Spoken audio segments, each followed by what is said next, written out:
আজকে যেহেতু একাদশী, আজকে একাদশীর মাহাত্ম্যটাই বলছি। আজকের একাদশীর নাম হচ্ছে পাপমোচনী একাদশী। চৈত্র মাসের কৃষ্ণপক্ষীয় একাদশী।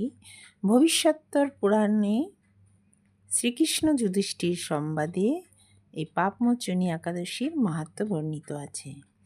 মহারাজ যুধিষ্ঠির শ্রীকৃষ্ণকে জিজ্ঞাসা করলেন যে আপনি পাপমোচনী একাদশীর কি বিধি আর তার ফল বর্ণনা করুন। শ্রীকৃষ্ণ বললেন, হে রাজেন্দ্র, পাপমোচনী একাদশীর মাহাত্ম্য বর্ণনা করছি, তুমি শ্রবণ করো। রাজা মান্ধাতার লোমশ ঋষিকে এই একাদশীর মাহাত্ম্য শুনিয়েছিলেন। চৈত্র মাসের কৃষ্ণপক্ষীয় এই একাদশী সমস্ত পাপকে হরণ করে, পিচাসত্ব নাশ করে, শুভ ফল প্রদান করে। এছাড়া শ্রীকৃষ্ণ প্রেম ভক্তি প্রদানকারী এই একাদশী। লোমশ মুনি বললেন, প্রাচীনকালে ধনপতি কুবের মহোদয়ের চৈত্ররথ নামে একটি মনোরম পুষ্পোদ্যান ছিল। সেখানে চির বসন্ত বিরাজ করত। গন্ধর্ব কন্যাগণ, কিন্নরগণ সেখানে বিহার করত। ইন্দ্রাদি দেবগণও সেখানে আসিয়া ক্রীড়া করিতেন। ওই বনে মেধাবী মুনি তপস্যায় ছিলেন। অপ্সরা ওই মুনিকে নানানভাবে মোহিত করার চেষ্টা করে। মুনির ভয়ে প্রথম তার কাছে এগোতে সাহস পেত না, কিন্তু মঞ্জু ঘোষা নামে এক অপ্সরী সেই মুনির আশ্রমের কাছাকাছি একটি কুটির নির্মাণ করেন এবং মধুর সুরে বীণা বাজিয়ে গান গাইতেন।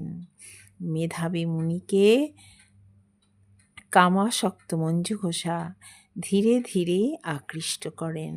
মুনি কাম পরবশ হয়ে তার আরাধ্য দেবকে ভুলে যান। সাধন ভজন সব বিসর্জন দিয়ে ওই রমণীর সঙ্গে উন্মাদ হয়ে যান। এইভাবে বহুদিন মুনির কেটে যায়।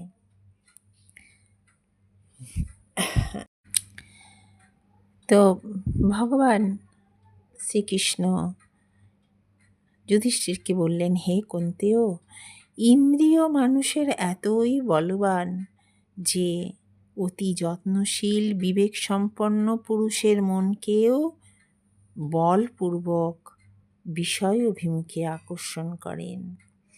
এইভাবে অনেক সময় অতিক্রান্ত হওয়ার পর অপ্সরী একদিন মুনির কাছে বলেন, হে মুনিবর, আপনার সঙ্গে বিহার করে আমার অনেক বছর অতীত হয়ে গেছে। অপ্সরার কটাক্ষ হাস্যে এবং বাক্যশ্রবণে মুনি চমকে ওঠেন এবং বলেন, হায় হায়, ওরে পাপিষ্ঠা, তুই আমার সর্বনাশ করেছিস। তোর সহিত আমার সুদীর্ঘ 57 বছর বৃথা অতিবাহিত হয়ে গেছে। আমার সকল তপস্যা নষ্ট করে দিয়েছিস তুই। এই বলে মুনি কাঁদতে লাগলেন এবং সর্ব অঙ্গ তার কম্পিত হতে লাগলো। মুনি অভিশাপ দিয়ে বললেন, তুই আমার হিত যেইভাবে পিচাসোচিত ব্যবহার করেছিস, তুই আমার সঙ্গে যেরকম ব্যবহার করেছিস, তাই তুই পিচাসিনী হয়ে যা। তো এইভাবে শাপগ্রস্ত হওয়ায় অপ্সরা কাঁদতে লাগলো, ক্ষমা ভিক্ষা করতে লাগলো। মুনি জানালেন, হে কল্যাণী, তুমি যে অপরাধ করেছো তার কোনো ক্ষমা হয় না। তথাপি তোমাকে বলছি, চৈত্র মাসের কৃষ্ণপক্ষীয় এই একাদশী শ্রদ্ধাবনত হইয়া যদি পালন করো, তাহলে তোমার সকল পাপ মোচন হইবে। এই বলিয়া সেই মুনিও পিতা চবনের আশ্রমে চলিয়ে গেলেন। পুত্রকে তপস্যাচ্যুত দেখিয়া চবনমুনি দুঃখের সঙ্গে বলতে লাগলেন, হায় হায় পুত্র, এ তুমি কি সর্বনাশ করলে? সামান্য একটি রমণীর মোহে পড়ে তুমি সমস্ত জীবনব্যাপী তপস্যা নষ্ট করিয়া দিলে। এ তোমার ঠিক হয় নাই। মুনি জানালেন, হে পিতা, আমি দুর্দৈববশত অপ্সরার সংসর্গে যেহেতু মহাপাপে লিপ্ত হয়েছি, সেই পাপের প্রায়শ্চিত্ত সম্বন্ধে আপনি কৃপাপূর্বক আমাকে উপদেশ করুন।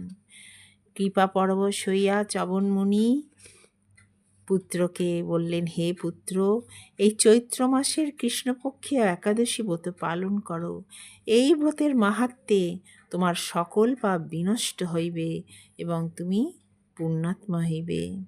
এদিকে সেই অপসরীয় পাপমোচনী ব্রতের প্রভাবে দিব্যরূপ ধারণ করিয়া স্বর্গে চলিয়া যায়। লোমশমুনি তখন রাজাকে এই আখ্যানটি বর্ণনা করে উপদেশ দিচ্ছিলেন যে, মহারাজ, এই পাপমোচনী ব্রত পালনের ফলে সকল পাপ বিনাশ হয়ে যায়। হে রাজন, ইহা শ্রবণে কীর্তনে সুফল পাওয়া যায়।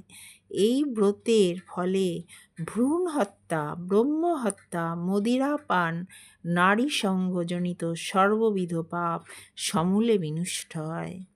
অর্থাৎ শ্রীবিষ্ণুর ব্রত সকল পাপ বিমোচন ও বহু পুণ্যপ্রদ বলিয়া ইহা সকল মানুষের উত্তম রূপে পালন করা উচিত এবং ইহা সুদুর্লভ কৃষ্ণপ্রেম ও ভক্তি প্রদানও করে থাকে।